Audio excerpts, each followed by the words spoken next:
नमस्कार मेरे प्रिय विद्यार्थियों, आप सभी का स्वागत और अभिनंदन है। मैं डॉक्टर विनी शर्मा आपके सामने आज लेकर आई हूँ स्वतंत्र भारत में राजनीति 12th क्लास NCERT। इसका पहला अध्याय हम लेकर आए हैं आपके सामने, राष्ट्र निर्माण की चुनौतियां। बच्चों, आप ये चित्र देख रहे हैं, कितना मनमोहक जान पड़ रहा है। देखिए आप, मतलब हमने जो स्वतंत्रता प्राप्त की थी उसका ये चित्र है कि हम कितने खुश हैं इस चीज को पा करके कि हमने इतने वर्षों तक स्वतंत्रता संघर्ष के दौरान हमने इतनी लड़ाइयां लड़ी और उसके उपरांत हमने ये स्वतंत्रता हासिल करी। बच्चों, इस अध्याय में हम यही सब जानने का प्रयास करेंगे कि स्वतंत्रता के बाद हमने किन किन चुनौतियों का सामना किया और इन चुनौतियों के समकक्ष हमारे सामने क्या क्या ऐसी समस्याएं आई, राष्ट्र निर्माण के समक्ष, राष्ट्रीय एकता के समक्ष, अखंडता के समक्ष। इन सभी चीजों का हम, इन सभी पहलुओं का हम जो है इसके अंतर्गत अध्ययन करेंगे और किस प्रकार से हमें आजादी मिली, देश का बंटवारा हुआ और बंटवारे के कारण बड़े पैमाने पर किस प्रकार से हिंसा हुई, लोग विस्थापित हुए, धर्मनिरपेक्ष की समस्या हमारे सामने समकक्ष खड़ी थी, देशी रियासतों को भारत में संघ में मिलाने का मसला हमारे सामने खड़ा था और देश के विभिन्न क्षेत्रों के लोग जो हैं भाषाई आधार पर अलग अलग थे और अलग अलग होने का प्रयास कर रहे थे। किस प्रकार से हमने उनको एक रूपता में पिरोया, इन्हीं सभी पहलुओं का हम अध्ययन करते हुए हम इस अध्याय को समझेंगे।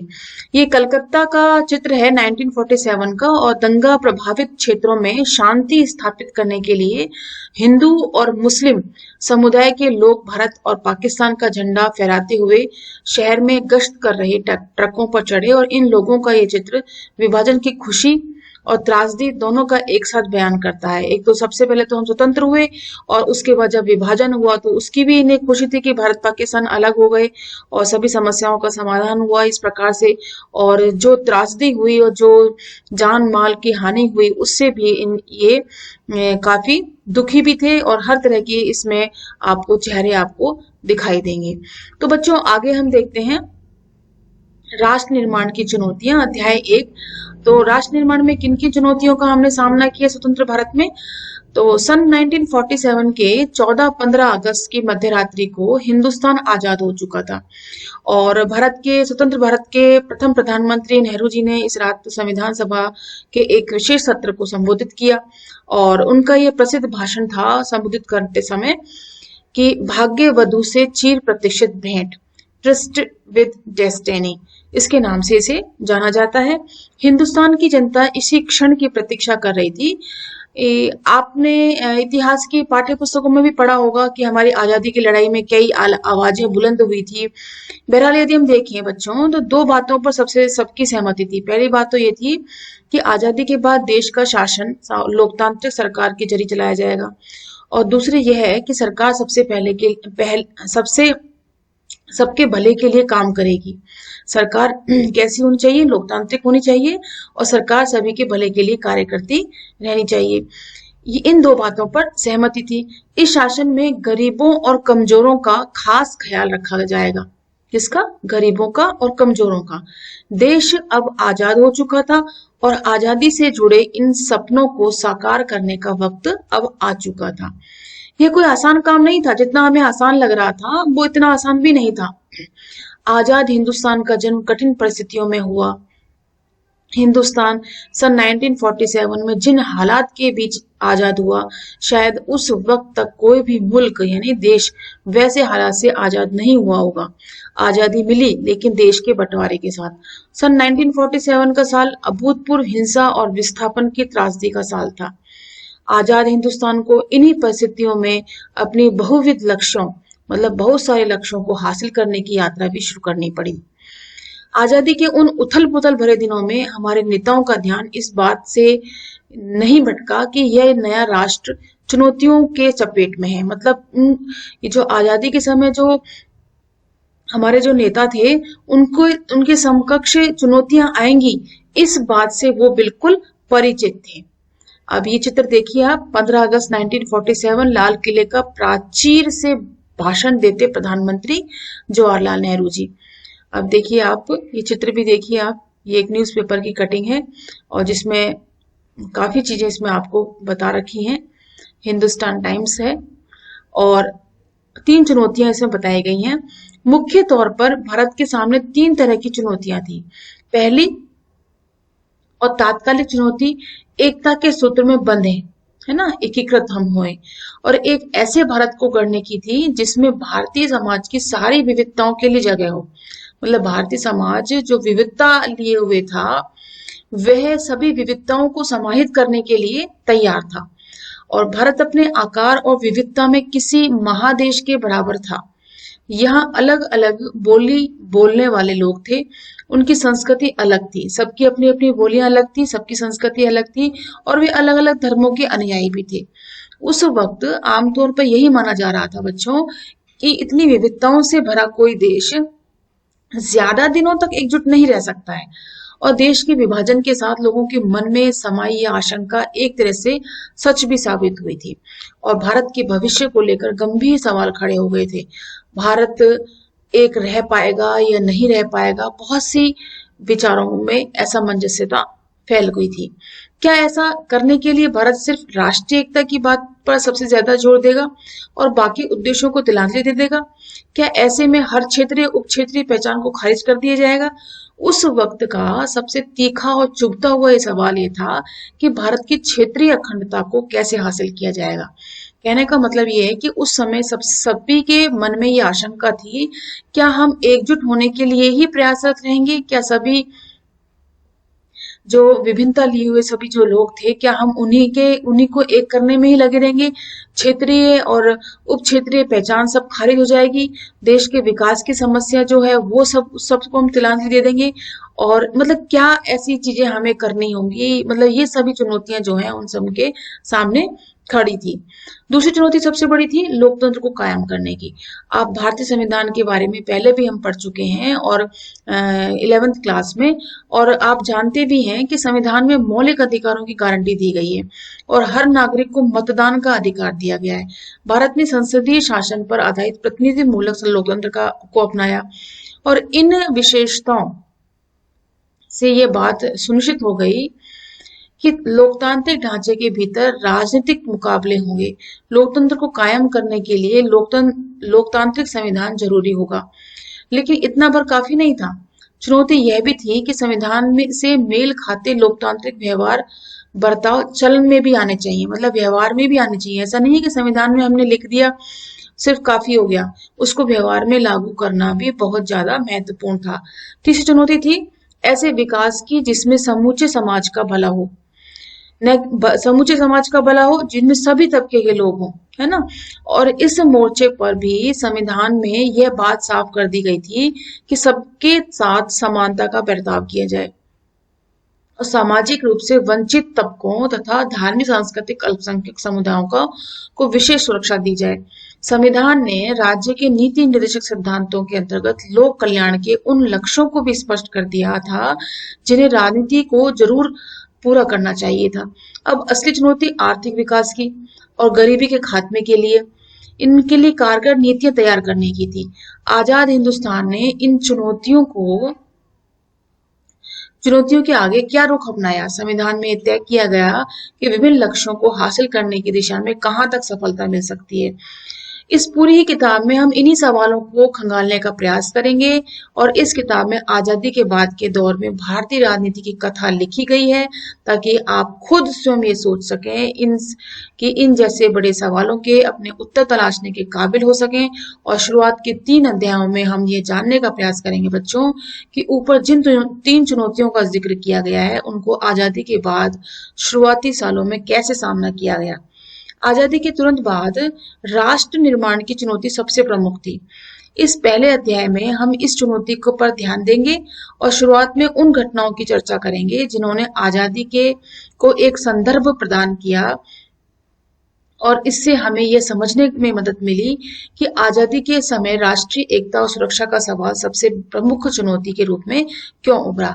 इसके बाद हम ये देखेंगे कि भारत ने एक राष्ट्र के रूप में अपने को किस तरह एक साझे इतिहास तथा साझी स्थिति के फलक पर गढ़ा। अगले 2 अध्यायों में हम लोकतंत्र कायम करने और बराबरी तथा इंसाफ पर आधारित आर्थिक विकास हासिल करने की चुनौती पर भी विचार करेंगे।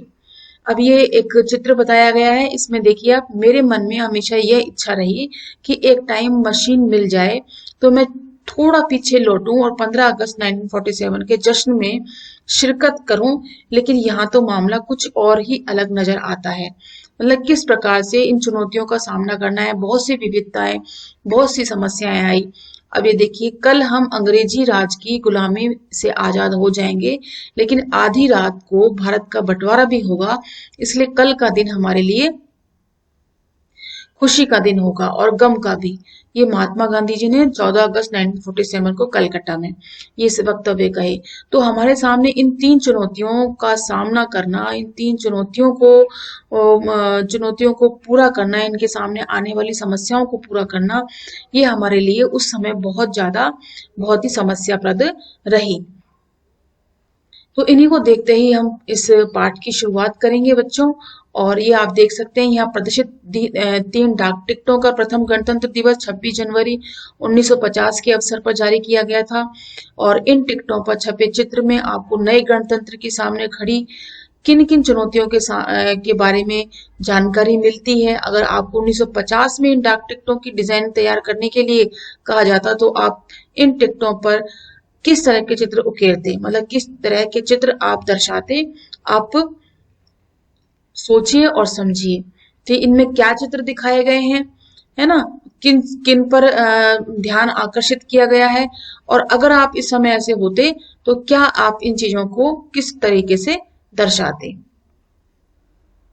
अब ये देखिए, ये दाग ये दाग दाग उजाला, ये शब गजीदा शहर, वो इंतजार था जिसका, ये वो शहर शहर तो नहीं, ये वो शहर तो नहीं कि जिसकी आरज़ू लेकर चले थे यार की मिल जाएगी कहीं ना कहीं। फलक फलक के दस्त में तारों की आखिर मंजिल कहीं तो होगी, शबे सुस्त मौज का साहिल कहीं तो जाके रुकेगा, सफीन ए गम ए दिल दिल, अंधियारी सुबह आकाश दिल के गम की नाव। ये सुबह ए आज़ादी फैज अहमद फैज सियालकोट में जन्म लिया इन्होंने, और विभाजन के बाद पाकिस्तान में ही रहे। वामपंथी रुझान के कारण उनका पाकिस्तानी शासन तंत्र से हमेशा टकराव बना रहा और लंबा समय कारावास में गुजरा। नक्शे फरियादी दस्त ए सबा तथा जिंदानामा उनके प्रमुख कविता संग्रह रहे हैं, और 20वीं शताब्दी के दक्षिण एशियाई कवियों में फैज बहुत ही ऊंचा स्थान रखते थे। तो फैज अहमद फैज ने ये इस प्रकार से एक कविता लिख करके आपको दर्शाया है। और इसके बाद हम ये देखें, हमें बहुसंख्यक अल्पसंख्यक समुदायों की इन जटिलताओं को दूर करने की भावना से काम करना चाहिए। बहुसंख्यक और अल्पसंख्यक दोनों ही समुदायों में तरह तरह के लोग शामिल हैं। अगर मुसलमान, पठान, पंजाबी, शिया, सुन्नी आदि में बटे हैं, तो हिंदू भी ब्राह्मण, वैष्णव, खत्री, बंगाली, मद्रासी समुदायों में बटे हुए हैं। पाकिस्तान में आप आजाद हैं, आप अपने मंदिर में जाने के लिए आजाद हैं, आप अपने मस्जिद में जाने या किसी भी अन्य पूजा स्थल पर जाने के लिए आजाद हैं। आपके धर्म, आपकी जाति या विश्वास से राज्य को कुछ लेना देना नहीं है। 11 अगस्त 1947 को कराची में पाकिस्तान की संविधान सभा में अध्यक्षीय भाषण देते हुए मोहम्मद अली जिन्ना जी ने ये वक्तव्य कहे। अब ये देखिए, वारिस शाह से, आज वारिस शाह से कहती है अपनी कब्र में से बोलो और इश्क की किताब का कोई नया वर्क खोलो। पंजाब की एक बेटी रोई थी, तूने उसकी लंबी दास्तान लिखी, आज लाखों बेटियां रो रही। वारिस शाह तुमसे कह रही है, ए दर्दमंदों के दोस्त, पंजाब की हालत देखो, चौपाल लाशों से अटा पड़ा है, चनाब लहू से भर गया है, किसी ने 5 दरियाओं में जहर मिला दिया और यही पानी धरती को सींचने लगा। इस जरखेज धरती में जहर फूट निकला है, देखो सुर्खी कहाँ तक आ पहुंची और कहर कहाँ तक आ पहुंचा। फिर जहरीली हवा वन जंगलों में चलने लगी, हंसने हर बांस की बांसुरी जैसे एक नाग बना दी। अमृता प्रीतम। चुनी हुई कुछ कविताएं हैं। 1991 चौथा संस्करण भारतीय ज्ञानपीठ।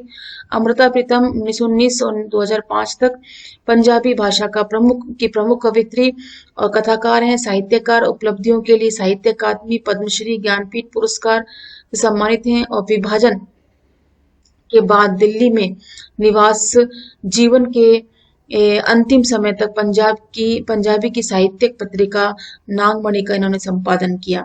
अब ये नेहरू जी के वक्तव्य हैं। भारत में मुसलमान अल्पसंख्यकों की तादाद इतनी ज्यादा है कि वे चाहें तब भी यहाँ से कहीं और नहीं जा सकते। यह एक बुनियादी तथ्य है, इस पर कोई उंगली नहीं उठाई जा सकती। पाकिस्तान चाहे जितना उकसावे या वहां के गैर मुस्लिमों को अपमान और भय के चाहे जितने भी घूंट पीने पड़े, हमें अपने अल्पसंख्यकों के साथ सभ्यता और शालीनता के साथ पेश आना है। लोकतांत्रिक शासन व्यवस्था में हमें उन्हें नागरिक के अधिकार देने होंगे और उनकी रक्षा करनी होगी। अगर हम ऐसा करने में कामयाब नहीं होते हैं तो एक नासुर बन जाएगा जो पूरी राज्य व्यवस्था में जहर फैलाएगा और शायद उसको तबाह भी कर देगा। जवाहरलाल नेहरू मुख्यमंत्री को एक पत्र में 15 अक्टूबर 1947। अब बच्चों, इसके बाद हम पढ़ेंगे विभाजन, विस्थापन और पुनर्वास की परिस्थितियां किस प्रकार की थी, क्या किस प्रकार के इनकी पहलुओं पर हम विभिन्न प्रकार से चर्चाएं करेंगे। और ये चर्चा हम विभाजन की ये हम नेक्स्ट वीडियो में करेंगे। तब तक के लिए हम आपसे विदा लेते हैं और नमस्कार और धन्यवाद।